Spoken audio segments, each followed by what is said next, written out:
प्रसंग आया है तो निवेदन कर ही दूं, सुबह आंख खुले ना, शैया त्याग से पूर्व, भूमि पर पांव रखने से पहले जैसे ही आंख खुले, बस आंख खुलते ही सबसे पहला काम यही करिए, कुछ काल तक आप करिए और फिर आप परिवर्तन स्वयं अनुभव करना।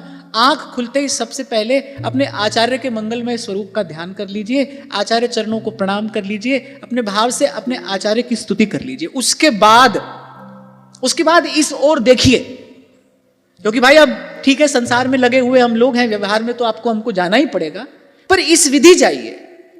जैसे कबीर कहते ना, ज्ञान घूंघटो काढ़ो रे, ऐसे सबसे पहले जिस भी आचार्य के आप शरणागत हैं, आपको परंपरा से जो भी उपासना पद्धति प्राप्त हुई है, उसी को श्रद्धा पूर्वक हृदय में धारण करते हुए आंख खुलते ही सबसे पहले अपने आचार्य के स्वरूप का ध्यान कर लो, अपने आचार्य के चरणों में प्रणाम कर लो, आचार्य की स्तुति कर लो। उसके बाद भूमि पर पैर रखो। पहला काम यही कर लीजिए, ये आपका नियम बन जाए, नित्य का नियम। सबसे पहला नियम यही है, जैसे ही आंख खुलेगी अपने आचार्य के स्वरूप का ध्यान कर लेंगे, वहीं पर बैठे बैठे उनको प्रणाम कर लेंगे। कह लो उनसे कि मैं मूढ़ मंदमती जीव, भगवत कृपा से आपकी चरण शरण मुझे मिल गई है। मुझ में कहीं किसी भी प्रकार से ना ऐसी कोई सामर्थ्य है, ना मैं इस जीवन में कभी वो सामर्थ्य अर्जित कर पाऊंगा कि मैं भगवान का भजन कर लूं, मैं अपना कल्याण कर लूं। प्रभु की कृपा की बयार वही, और ये तिनका आपके चरणों से आ लगा है। सर्वविद आपके हैं, आपको ही हमारा ध्यान रखना है, आपको ही हमारी संभाल करनी है। विषय और जाने नहीं देवो, ये बात श्री सहजोबाई जी ने ठाकुर जी से नहीं कही है, ये बात श्री सहजोबाई जी ने आचार्य चरण में, जैसे बालक मां के आंचल की छांव में सुरक्षित होता है ना, प्रलय की आग बरसती हो, बालक यदि मां के आंचल की छांव में, उसको भय नहीं लगेगा, उसको कोई चिंता नहीं, वो तो अपने मां के आंचल की छांव में है। जैसे बालक मां के आंचल की छांव में सुरक्षित है, ऐसे ये जीव अपने आचार्य के पांव में सुरक्षित है, वहां कोई भय नहीं है। ये बात श्री सहजोबाई जी ने आचार्य चरणों से कही। अच्छा, श्री सहजोबाई जी की वाणी की एक ये विशेषता है, उन्होंने ठाकुर जी से तो बहुत अधिक कुछ कहा ही नहीं। वो तो कहती, तुम लग मेरी दौड़, तुम लग मेरी दौड़, मेरी दौड़ तो आप तक है, तो आपको जानते हैं, आपको देखा है, आपको सुना है, आपके ही श्री चरणों का दर्शन किया है, आपको ही जानते हैं, आपको ही पहचानते हैं, सर्वविद आपके आश्रित हैं हम। तो भाई हमारा तो व्यक्तिगत मत ये है, मुझसे कोई पूछे तो मैं तो कहता हूं भाई संत सभई गुरुदेव है, कहीं किसी में कोई न्यूनाधिक भाव अपने मन में लाना ही नहीं चाहिए। और अब ये बात आई है तो मैं आपको कह रहा हूं, ये जो बात मैं आपको निवेदन कर रहा हूं, जो कार्य आपको करने के लिए कह रहा हूं, मैं कुछ भी यहां से नहीं कहता यदि मैं स्वयं नहीं करता हूं तो मैं तो सुबह उठते ही सबसे पहले अपने महाप्रभु जी को यही पंक्तियां गाकर सुनाता हूं। हम बालक तुम मां, पल पल करो रखवाली। क्योंकि मुझे ऐसा लगता है भाई कि आचार्य चरणों में निवेदन करने के लिए सुंदर शब्द भी तो होने चाहिए ना। सुंदर शब्द कहां से आते हैं? जब भाव सुंदर होता है तब शब्द सुंदर होते हैं। अब हम तो भाई अभावग्रस्त जीव हैं, ना हमारे पास भाव है, भाव ही नहीं है तो सुंदर शब्द कहां से आएंगे? तुमको लगता है भाई संतों का ही आश्रय लेना चाहिए, हमारे पास तो ऐसे सुंदर भाव शब्द है नहीं, तो हम तो आचार्य चरणों में निवेदन करने के लिए भी संतों की वाणी का आश्रय लेते हैं। और मैं तो जब भी अपने महाप्रभु जी का दर्शन करूं, ऐसा नहीं सुबह उठते ही कि आज मैंने अपने भीतर की बात जाने क्यों आपसे कह दी, महाराज जी आकर विराजे हैं शायद इसीलिए, जाने क्यों मैंने आपसे ये बात कह दी।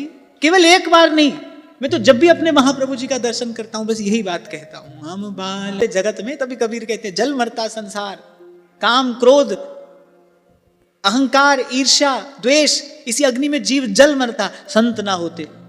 बड़ी कृपा करते हैं संत, कितना उनका अनुग्रह है। जैसे भगवान के अनेक अनेक अवतार कहे गए हैं ना, अंशावतार है, कला अवतार है, पूर्णा अवतार है, ऐसे ये जो संत विराजमान है ना, ये भगवान के करुणा अवतार हैं, ये भगवान की करुणा के मूर्त विग्रह हैं। ये ना हो तो भाई किसी अवतार का कोई अर्थ नहीं है। हाँ, मैं बिल्कुल स्पष्ट कह रहा हूं, यदि ये ना हो, यदि करुणावतार ना हो, फिर किसी अवतार का कोई अर्थ नहीं है। कोई भी अवतार जानने में, पहचानने में, मानने में इन्हीं करुणा अवतार की कृपा से ही तो आता है। ये करुणा अवतार है। क्या कह रहा था मैं इससे पहले?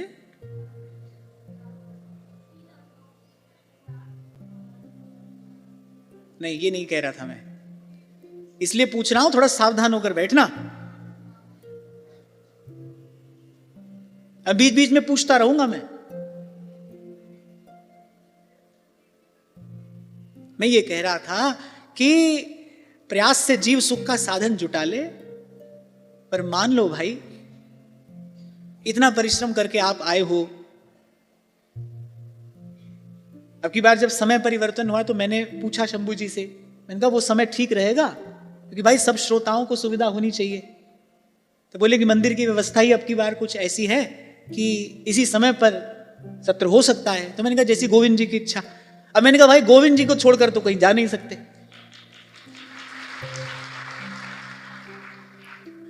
ये दोपहर के 12 बजे बुलाएं कि रात के 12 बजे बुलाएं, आना तो यही है। मैंने कहा चलो जैसी गोविंद जी की इच्छा है, अब जो भी समय आपको हमको मिला तो, पर आप सब लोग कृपा करके इस समय पर भी आए। माताओं बहनों के लिए तो भाई ये खूब काम का समय रहता है, पर आप इस समय पर भी आए, इतना परिश्रम करके आए हो।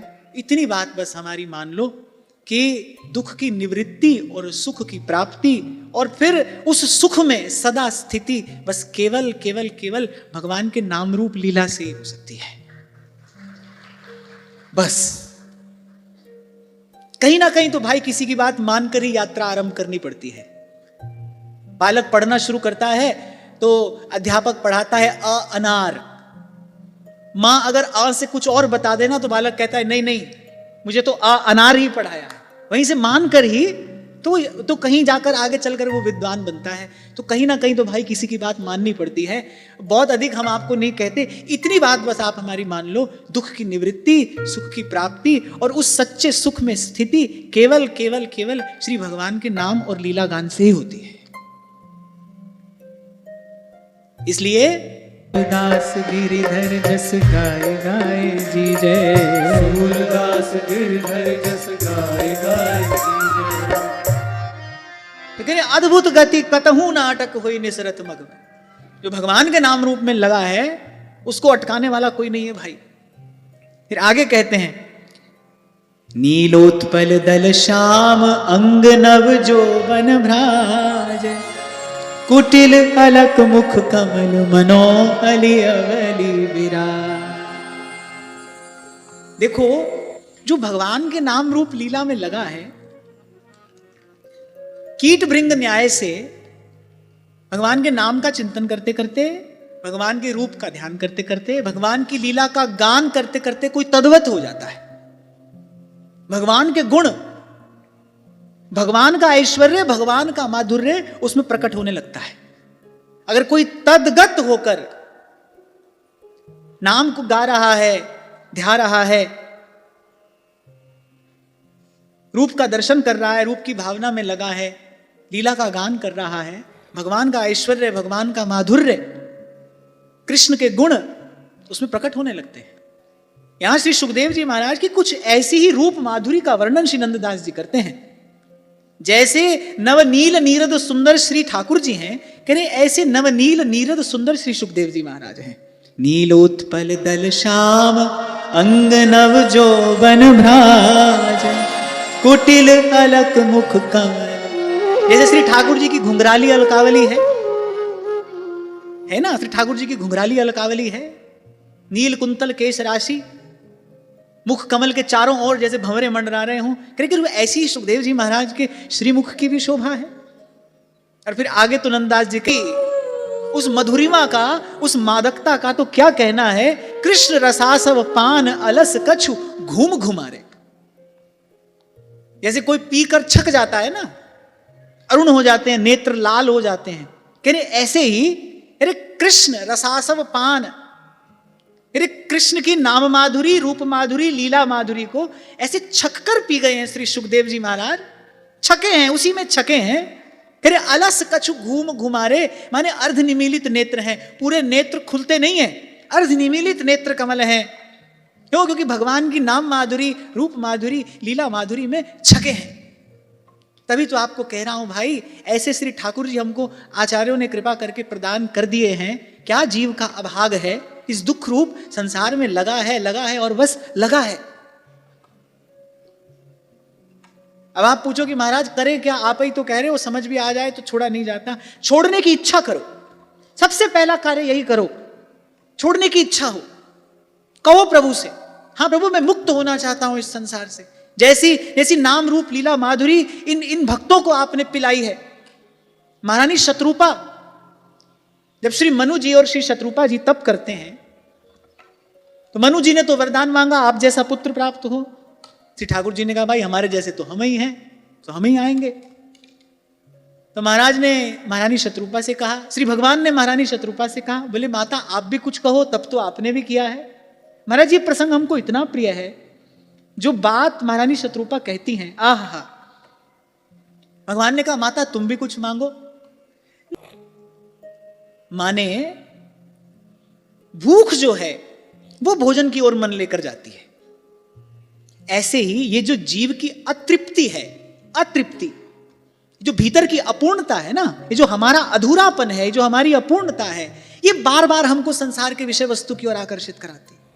अरे प्रभु कृपा कर दे, अपनी कृपा की छकन में छका दें। और नारद जी कह रहे भगवान की कृपा का यही प्रसाद है, यन लब्धवा, जिसको पाकर पुमान अमृतो भवति सिद्धो भवति तृप्तो भवति, तृप्त हो जाता है कोई। इतनी तृप्त हो गई गोपियां कि ब्रह्म ज्ञान जैसी उत्तमोत्तम वस्तु बड़े आदर से श्री उद्धव जी लेकर आए। गोपियों ने कहा कि हाँ बात तो तुम्हारी सब बड़ी अच्छी है, पर तेरो जोग कहाँ राखे रे उधो, यहाँ रोम रोम श्याम।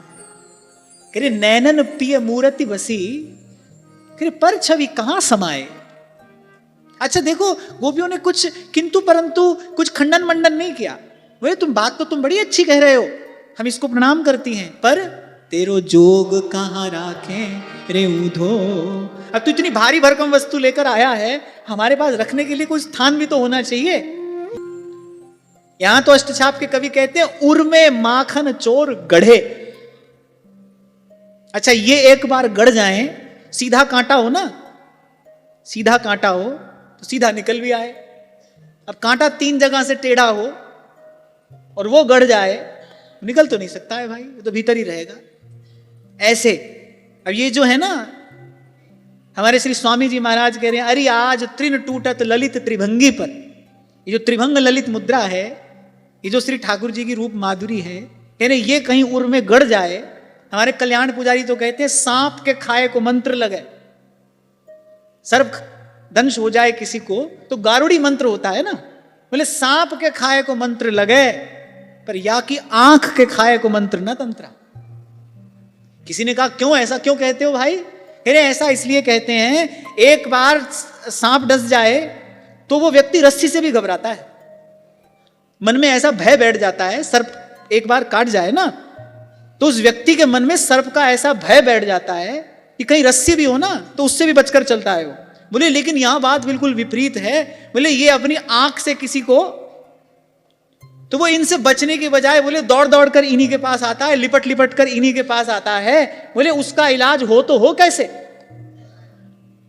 उसका इलाज हो कैसे? तभी कहा सांप के खाए को मंत्र लगे, पर यहाँ की आंख के खाए को मंत्र न तंत्रा। तो ये अगर गड़ जाए फिर निकलना कठिन नहीं, निकलना असंभव है। तभी आपसे आरंभ में मैंने कहा भाई ये देंगे तो अपने आप को देंगे।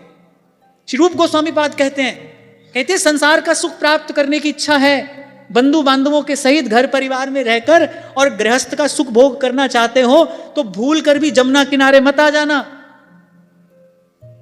बोले यहां जमुना किनारे मत आ जाना, यहां जमुना के किनारे कोई ऐसी नील ज्योति क्रीड़ा करती है, कहीं उसकी दृष्टि तुम पर पड़ गई और तुम उसको कुछ भा गए, बोले संसार के किसी काम के रहोगे नहीं। हमारे पूज्य श्री पंडित जी महाराज नारायण स्वामी का यह पद उनको अतिशय प्रिय था। रास बिहारी लीला किया करते थे कि यह पद अतिशय प्रिय था। जाहि लगे कैसी लगन, काम ही नारी प्यारी जिमी और लोभ ही प्रिय जिमी दाम। तिमि रघुनाथ निरंतर प्रिय लागहु मोहे राम। इन दो पंक्तियों में सबसे महत्वपूर्ण शब्द क्या है? निरंतर। ये नहीं है हमारे जीवन में।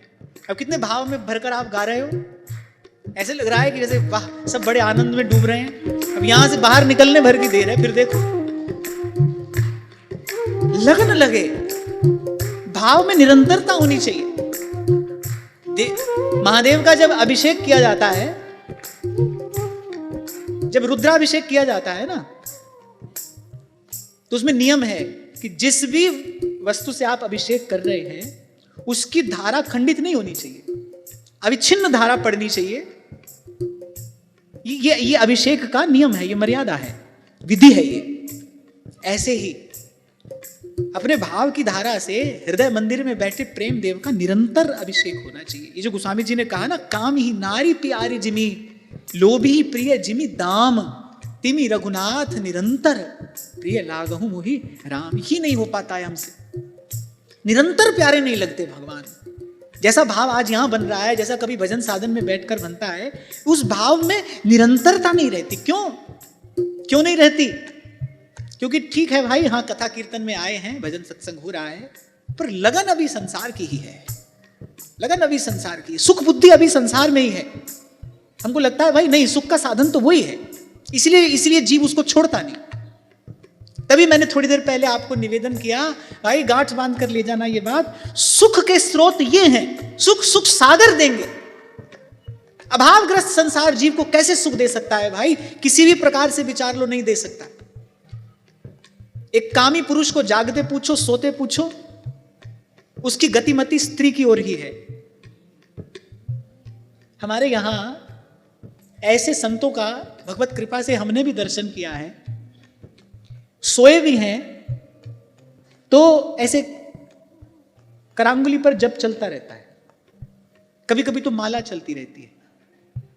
हमारे वृंदावन के परम पूज्य प्रातस्मरणीय पूज्य श्री चंद्रशेखर बाबा महाराज अद्भुत नामनिष्ठ संत थे। लेटे भी हैं, सोए भी हैं, माला चलती है। ऐसे लोभी होता है ना, लोभी व्यक्ति सपने में भी रुपया गिनता रहता है, जाग रहा है, सो रहा है। जागृत स्वप्न सुषुप्ति मति की गति एक ही ओर है, एक ही विषय में मन लगा है। इसलिए गोस्वामी जी ने ये दो बात कही, कि जैसे कामी सहज में ही दिन रात जागते सोते सपने स्त्री में लगा रहता है, जैसे लोभी धन में लगा रहता है। हमने तो थोड़ी सी ये भी बात अनुभव की कि जब तक आप संसार के काम के हो तब तक ये पीछा छोड़ने वाला नहीं है। और ये जिस पर कृपा करते हैं उसको किसी काम का छोड़ते नहीं। ये तो श्री रूप गोस्वामी पाद ने कहा, यदि यमुना के किनारे कालिंदी के कूल पे क्रीड़ा करने वाली इस नील ज्योति की दृष्टि तुम पर पड़ गई।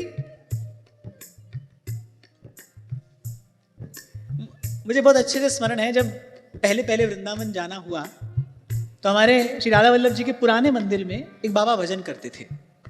बड़े नामनिष्ठ महात्मा थे, बस वहीं पर बैठे बैठे भजन करते थे। बहुत आरंभ की बात है, 2004-05 की बात हो गई है। अब उस समय तो बड़ी शांति थी और वो पुराना मंदिर तो और शांत। तो ऐसे कुछ देर जाकर बैठ जाते थे वहां पर। एक दिन बाबा ने योग करके बुलाया, परिचय पूछा, तो बोले कर लिए दर्शन? मैं कहा जी बाबा कर लिए। तो हंसते हुए कहने लगे, बोले लाला तू तो कर ले इनको दर्शन, मैं काऊ दीना ये तेरे दर्शन ना कर लें। कैसी बात क्यों कह रहे हैं बाबा? बोले बेटा काऊ दीना इनकी दृष्टि पड़ गई, बोले कोई काम को नहीं रहेगा, फिर और कोई काम को ना आए। फिर अब थोड़ी थोड़ी ये बात समझ में आ रही है। ऐसे तो ये लीला आपने श्रवण की ही होगी। सूर्य ग्रहण के अवसर पर कुरुक्षेत्र में जब सब ब्रजवासियों से पुनः मिलन हुआ श्री द्वारिकाधीश का, सब महारानियां संग में हैं, उनके मन में इच्छा हुई कि रास लीला का दर्शन हो, उस रास रस की कणिका हमको प्राप्त हो, रासेश्वरी स्वयं यहां विराजमान है, ये प्रसाद हमको प्राप्त हो। श्री ठाकुर जी से प्रार्थना की। उन्होंने कहा कि भाई रास रस की अधिष्ठात्री, उस रस का दान करने वाली तो श्री प्रिया जी हैं, उनसे प्रार्थना करिए। करुणामयी श्री जी ने भी स्वीकृति प्रदान कर गई। रास मंडल की रचना हो गई। श्री रास विहारी रास मंडल पर विराजमान है। रास का आरंभ ही नहीं हो रहा और अंत में श्री प्रिया जी ने कहा, प्यारे यहां ना तो जमुना को किनारो है और ना वो कल्पतरु की छांव। प्यारे यहां वृंदावन ना है तो रास को प्राकट्य यहां ना है सके। यहां रास नहीं हो पाएगा, यहां पे वृंदावन नहीं है। हमारे श्री महाप्रभु जी ने स्पष्ट कहा है, यद वृंदावन मात्र गोचर महो। मात्र माने अन्यत्र नहीं। इस रस का आस्वादन, इस रस की अनुभूति यहीं पर संभव है। महाप्रभु तो कहते प्रथम यथामति प्रणव श्री वृंदावन अतिरम्य है। श्री वृंदावन अतिरम्य। आज जैसे आपको मैंने निवेदन किया ना, आंख खुलते ही सबसे पहले अपने आचार्य स्वरूप को प्रणाम करके, आचार्य चरणों में नमन करके, कुछ आचार्य चरणों की स्तुति करके, फिर उसके बाद हो सके तो एक प्रणाम श्री वृंदावन धाम को भी कर लेना। हम तो भाई युगल उपासक हैं और हमारे प्रिया प्रीतम को सुख देने वाला वृंदावन है। शतलीला में श्री ध्रुवदास जी कहते हैं, गावत वृंदा विपिन गुण नवल लाड़ लीला, सुखद लता फल फूल द्रुम, अद्भुत परम रसा। किसी के मन में यह प्रश्न आ सकता है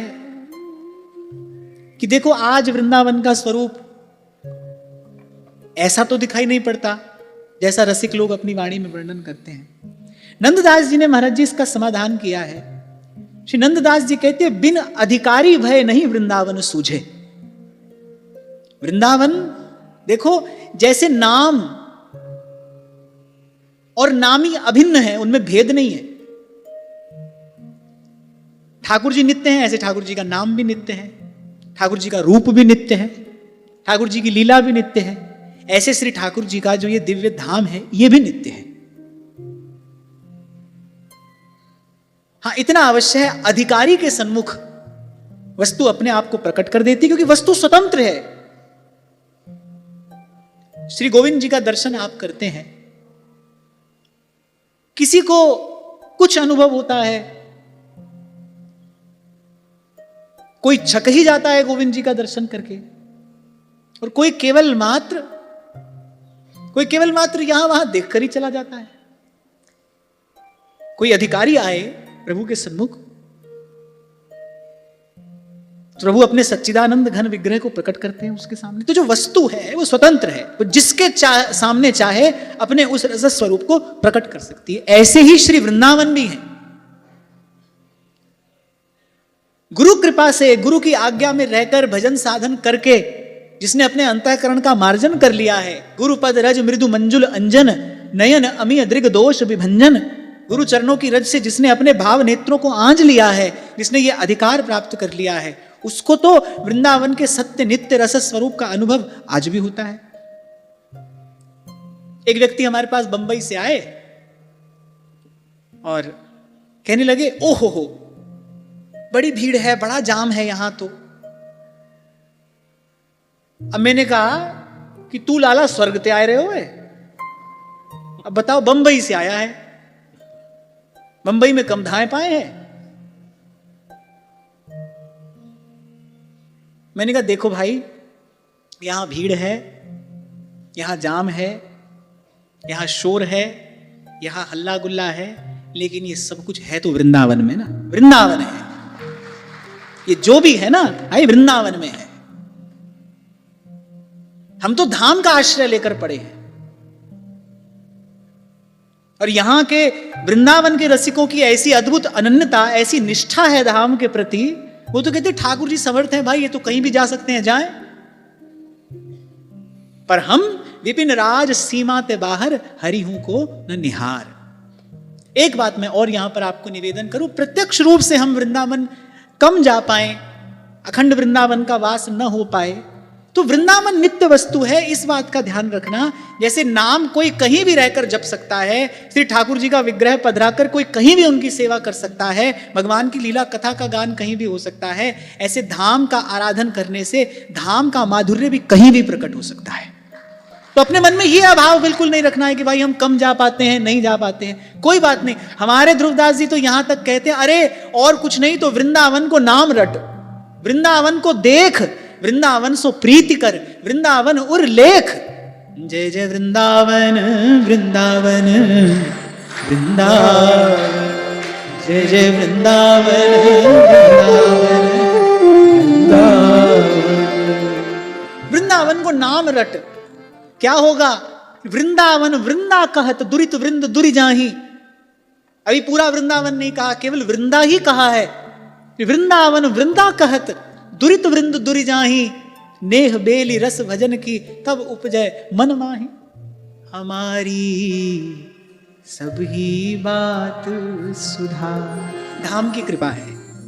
ऐसा लगता है कि श्री जी ने कृपा करके धाम का आश्रय प्रदान किया, और वृंदावन तो युगल सरकार से भी अधिक प्यारे हैं। हमारे ध्रुवदास जी कहते हैं, वृंदावन प्यारो अधिक। प्रिया प्रीतम बड़े प्यारे हैं, सखियां और प्यारी हैं, वृंदावन सबसे प्यारे हैं। कह रही वृंदावन प्यारो अधिक, याते प्रेम अपार। वृंदावन प्यारो अधिक, अपनो ही गुण देत, जैसे बालक मलिन को मात गोद भर लेत। तो आज मन ऐसा है, इसमें भी अपना कोई साधन सामर्थ्य नहीं है भाई, ये धाम की कृपा है। आचार्यों ने भी प्रथम प्रणाम वृंदावन को किया है। मैला कुचैला जीव जाता है, सर्वप्रथम श्री वृंदावन धाम ही तो कृपा करके जीव को श्री ठाकुर जी के सन्मुख जाने योग्य बनाते हैं। राधा वल्लभ कुंज बिहारी श्री राधा रमण लाल के सन्मुख आप हम जाते हैं, सीधे ही थोड़ी पहुंच जाते हैं, आकाश मार्ग से थोड़ी जाते हैं, पहले धाम में ही तो प्रवेश करते हैं, रजकणों का स्पर्श होता है। अरे वृंदावन में जो श्वास ले रहा है ना, देखो वृंदावन की महिमा क्या है, कैसे धाम का आश्रय जीवन को प्रसाद से पूर्ण कर देता है। वृंदावन में तो जो श्वास भी ले रहा है, वो वायु भी भाई राधा वल्लभ कुंज बिहारी के चरणों को छूकर ही तो आ रही, तो वो भी प्रसाद है। श्री चरणों में निवेदित तुलसिका की गंध लेकर ही तो वायु आती है। हमारे ध्रुवदास जी तो कहते हैं, वृंदावन में जो कबहू भजन कछु नहीं हुए, पर रज तो उड़ लागे तनही, पीवे जमुना तोए। उस दिन श्री मलुकपीठ वाले महाराज जी, हमारे परम श्रद्धेय महाराज श्री का उस दिन सत्संग में आगमन हुआ, तो महाराज श्री ने कुछ कृपा प्रसाद प्रदान किया, तो महाराज श्री यही बात कह रहे थे, कह रहे भगवत प्रेमी भगवत अनुरागी महापुरुषों की रज यहाँ यत्र तत्र बिखरी पड़ी है। कोई स्थान विशेष ढूंढने की आवश्यकता नहीं है कि आप रज यहां से लें कि यहां से लें, बोले सर्वत्र यत्र तत्र सर्वत्र भगवत प्रेमी महानुभावों की चरण रज यहां बिखरी है।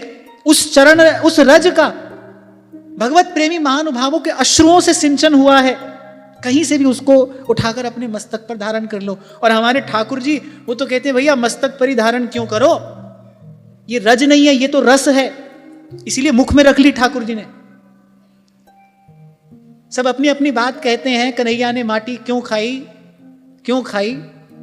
कन्हैया तो कह रहा है मैंने माटी खाई ही नहीं, मैया ने यही तो पूछा था ना कि क्यों रे तैने माटी खाई।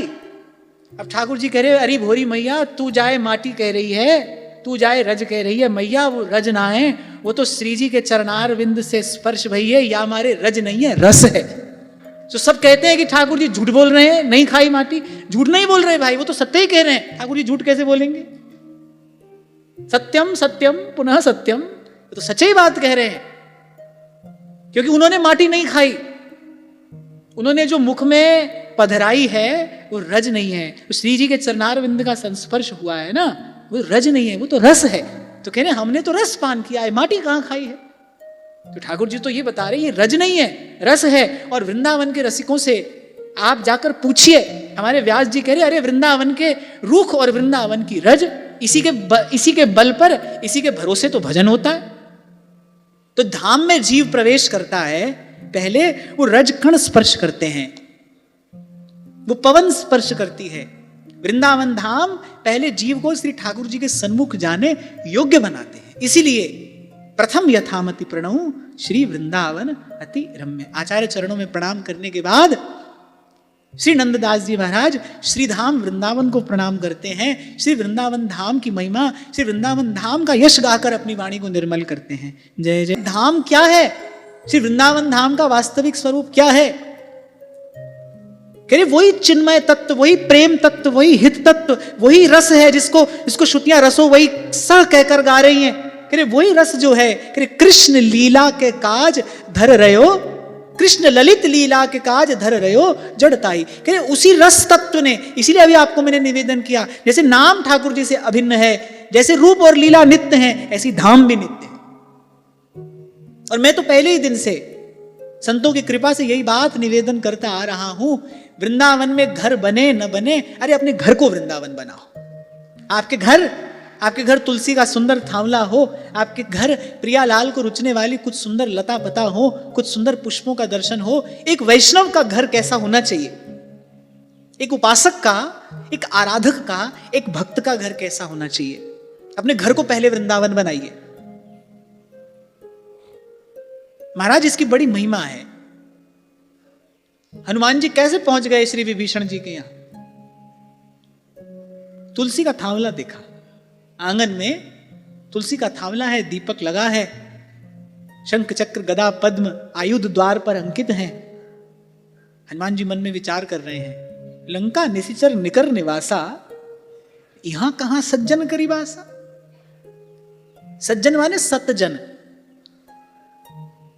सतजन से सज्जन बना है, सतजन। यहां कौन संत रहता है, यहां कहां सज्जन करी वासा। पर श्री हनुमान जी गए, यही देख कर गए, विभीषण जी का घर, भगवान के धाम का ही दर्शन हो रहा है वहां पर। श्री तुलसी जी हैं, भगवान के आयुध जो हैं वो भगवान के पार्षद हैं, उनकी सुंदर छवि द्वार पर अंकित है। ये तो भाई किसी भगवद आश्रित का धाम मालूम पड़ता है। ये देखकर श्री हनुमान जी विभीषण जी तक पहुंचे। आप जहां रहते हो, अब कोई कहे भाई बहुत लता पता का स्थान नहीं है घर में, अरे 2 4 5 गमला में ही लगाओ, हरा भरा एक उपासक का रहने का स्थान होना चाहिए। तरु लताओं की सेवा हो, एक रसोपासक का घर कैसा हो, तरु लताओं की कुछ सेवा हो और नित्य प्रति भगवान नाम का कीर्तन हो, यह तो अवश्य होना चाहिए। जो समर्थ हो उसको तो गौ सेवा भी करनी चाहिए, गौ माता का स्वर उसके आंगन को पवित्र करता हो।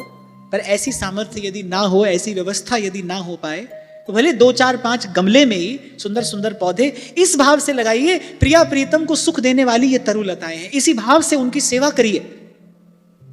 और जिस भी स्थान पर आप रहते हैं वहां नित्य प्रति 5 मिनट 10 मिनट 15 मिनट भगवान नाम का संकीर्तन जरूर होना चाहिए। संकीर्तन माने उच्च स्वर से भगवान नाम का गान करिए। कलिजुग महा कीर्तन प्रधाना। आप जहां रहते हैं ना, उस स्थान का परमाणु भजन भाव के अनुकूल होना चाहिए, बनेगा, इस विधि बनेगा। आपके घर को ही श्री ठाकुर जी वृंदावन बनाएंगे। आपके घर में ही प्रिया प्रियतम अपनी उस मधुर लीला की वो छवि छटा बिखेरेंगे, वो कण प्रसाद आपको वहीं मिलेगा। वस्तुतः भाई देर भी अपनी ओर से ही होती है। मैं तो कहता ही हूं, देरी भी अपनी ओर से है, दूरी भी अपनी ओर से है। भगवान की ओर से ना देर है और ना भगवान दूर है। तो इस प्रकार जय जय वृंदावन वृंदावन। देखो सारी महिमा भाव की ही तो है। किसी भी क्रिया में भाव का संयोग होते ही वो साधारण क्रिया भक्ति हो जाती है। एक साधारण सी क्रिया जिसका कोई विशेष फल नहीं है, उस क्रिया में जैसे ही भाव का संयोग होगा ना, वो भक्ति हो जाएगी। आप ये भाव अपने मन में दृढ़ करो कि भाई हम वृंदावन में ही रहते हैं, ये वृंदावन की एक कुंज है। और फिर उसमें जयपुर नगर निवासियों को तो कोई विशेष प्रयास करने की आवश्यकता नहीं है। वृंदावन के अधीश्वर यहां पर विराजमान है। श्री राधा गोविंद देव जी, श्री राधा गोपीनाथ जी, ठाकुर जी यहां साक्षात विराजमान है। आपको तो कोई विशेष प्रयास भी नहीं करना है। आप जहां भी रहते हो वो वृंदावन की ही एक कुंज है। अब भाई उसमें झाड़ पोंछ भी आप कर रहे हो, आपने इस भाव का संयोग करा दिया कि ये वृंदावन की कुंज है, तो आप अपने घर की झाड़ पहुंच थोड़ी कर रहे हो, आप तो श्री जी की कुंज की सोहनी सेवा कर रहे हो। आप देखो भाव का संयोग होते ही आपकी साधारण क्रिया भक्ति हो जाएगी। देर मत करो। श्रीमद् भागवत में भगवान वेदव्यास आदेश दे रहे हैं, अकामः सर्व कामो वा मोक्ष काम उदारधी तीव्रेण भक्ति योगेन यजेत पुरुषम परम। हमारे महाप्रभु कहते हैं हरिपद भज न विलंब कर। ये मत सोचो कब श्री जी कृपा करेंगे वृंदावन का वास मिलेगा। जब श्री जी कृपा करेंगी वो व्यवस्था भी हो जाएगी, पर हमको देर नहीं करनी है भाई। एक एक तब श्वास का 3 लोक नहीं दान। ये अमूल्य जीवन हाथ से जा रहा है, ये चला ना जाए, आज से इसको संभालिए। प्राय करके लोग कहते हैं हमारे घर में मंदिर है ना, हमारे घर में ठाकुर जी की सेवा है। मुझे तो ये ज्यादा ठीक लगता है, हम ठाकुर जी के घर में रहते हैं, हम रहते हैं उनके घर में। गृह स्वामी वो हैं, उनकी कृपा है, उन्होंने हमको सेवा में रखा है। वेतन के रूप में श्री ठाकुर जी नाम रूप लीला का ये प्रसाद हमको प्रदान कर रहे हैं। ऐसा स्वामी हो तो भाई ऐसा वेतन मिलना स्वाभाविक ही है। साधारण स्वामी होगा तो साधारण वेतन मिलेगा, यहां स्वामी ऐसा है तो वेतन भी ऐसा मिलता है, जो जीव को सदा सदा के लिए तृप्त कर देने वाला है। बड़े बड़े सीधे सरल मार्ग से हाथ आ जाते हैं भगवान। यही तो इस मार्ग की विशेषता है कि निरापद मार्ग है, अत्यंत सरस है, अत्यंत मधुर है। बड़ी सरलता से श्री ठाकुर जी हाथ आ जाते हैं। हाँ, संतों गुरुजनों से युक्ति ले लेनी चाहिए, वो आपको जुगत बता देंगे, इस युक्ति से हाथ आ जाएंगे। तो लगाओगे कुछ तरुलता अपने घर में, हाथ ऊंचा करो, ये पवित्र संकल्प यहां से करके जाओ, ये सत्संग का प्रसाद है। कुछ 2-4 तरुलता, और नहीं तो गमला में ही 2-4 पौधा लगाओ। इसी भाव से सेवा करो कि वृंदावन की तरुलता है। हमारे प्रिया प्रीतम को इससे सुख होता है। वृंदावन प्राण है, नवल युगल का प्राण है। गावत वृंदा विपिन गुण नवल लाडली लाल सुखद लता। फिर वृंदावन की तरुलता का स्वरूप क्या है? सुखद है, प्रिया प्रीतम को सुख देने वाला। सुखद लता फल फूल द्रुम अद्भुत परम रसाल।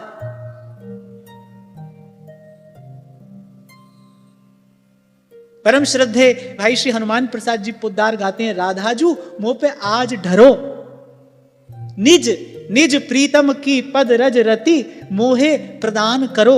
इस पद की एक पंक्ति मुझे बड़ी प्रिय है, कह रहे राखो सदा निकुंज निभृत में और झाड़ूदार बरो, राधाजू मोह पे आज धरो। लो आप आज से ये निश्चय कर लो भाई, तो श्री जी की कुंज है, अब करो उसमें सुबह शाम सोहनी सेवा। भाव को अस्वीकार प्रभु करते नहीं। श्री जी आप ये भाव अपने मन में रखो, श्री जी इस भाव को स्वीकार करेंगे। लो आपको आज से ये दुर्लभ सेवा प्राप्त हो गई। क्योंकि भाई जहां हम रहते हैं ना, वहां का वातावरण अपने भजन भाव के अनुकूल होना चाहिए। क्या होता है ना भाई, गृहस्थ में, एक परिवार में, अब मान लो अलग अलग प्रकार के अलग अलग वृत्ति विचार के लोग हैं, सबका परमाणु है। अब भाई उसी में रहना है, छोड़कर जाने का कोई उपाय नहीं है, कोई विकल्प नहीं है, और हमको ऐसा झंझट करना भी नहीं है भाई। जहां है प्रभु की कृपा है, जहां है अच्छे हैं। बस बात यह है प्रभु की कृपा मनाकर अच्छे से रहें, अपने हिस्से का काम करो, अपने हिस्से का काम आप करो, बाकी करुणा निधान प्रभु करऊं सदा तिनके रखवारी। एक बार इस रीति से अपने जीवन में ये भाव का अमृत घोल कर देखिए। व्यक्ति ये सोचता रहता है आज खूब प्रपंच कर लें, फिर कभी जाएंगे वृंदावन और वृंदावन वास करेंगे। ऐसे नहीं भाई, आज से, अभी से, यहीं से। श्री स्वामी रामसुखदास जी महाराज बार बार यही बात कहते थे, कहते भाई जो भजन करेगा ना तो आज करेगा, अभी करेगा, और आज और अभी नहीं बोले यही करेगा, और जो आज अभी यही नहीं करेगा बोले वो कल कभी कहीं नहीं करेगा। आज करे, अभी करे। एक सुंदर सी लता ले जाकर लगाओ आज अपने आंगन में। आज श्री राधा गोविंद देव जी की कृपा से सत्संग में ये भाव प्रकट हुआ है, एक सुंदर सी लता लगाओ, इस भाव से सेवा करो कि ये वृंदावन की तरुलता है, प्रिया प्रीतम के सुखार्थ मुझे इसकी सेवा करनी है। लो आपकी वो क्रिया भक्ति हो गई।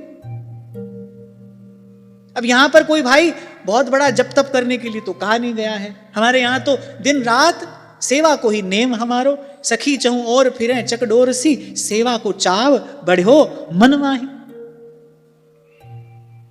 यहां पर इतना जरूर विचार करना चाहिए, बहुत गई थोड़ी रही और 100 बीती जाए। मुट्ठी की रेत की भांति ये जीवन जा रहा है। समय रहते तीव्रेण भक्ति योगेन यजेत पुरुषम परम। बाबा उस दिन हम कथा में गए ना बरसाना, पूज्य बापू ये बड़ी सुंदर बात कह रहे थे। बोले आपके घर में जिस स्थान पर आप रहते हैं कोई ना कोई दिव्य नाद वहां पर अवश्य होना चाहिए। मुझे वो बात बड़ी प्रिय लगी, हम उस बात का संग्रह करके अपने साथ में ले आए। अब एक समय तो ऐसा था भाई, यहां प्रत्येक सनातन धर्मावलंबी के घर में गौ सेवा होती थी, पर आज कोई बात नहीं, सामाजिक ढांचा ऐसा हो गया, आज हम ये कार्य नहीं कर सकते। हाँ एक बात तो मैं कहा करता हूं, घर में गौ सेवा नहीं कर सकते कोई बात नहीं, आपके नगर में जो गौशाला हो, जहां वेद लक्षणा गौ माता की सेवा होती हो, वहां भाई अपने हिस्से की सेवा जरूर पहुंचा देनी चाहिए।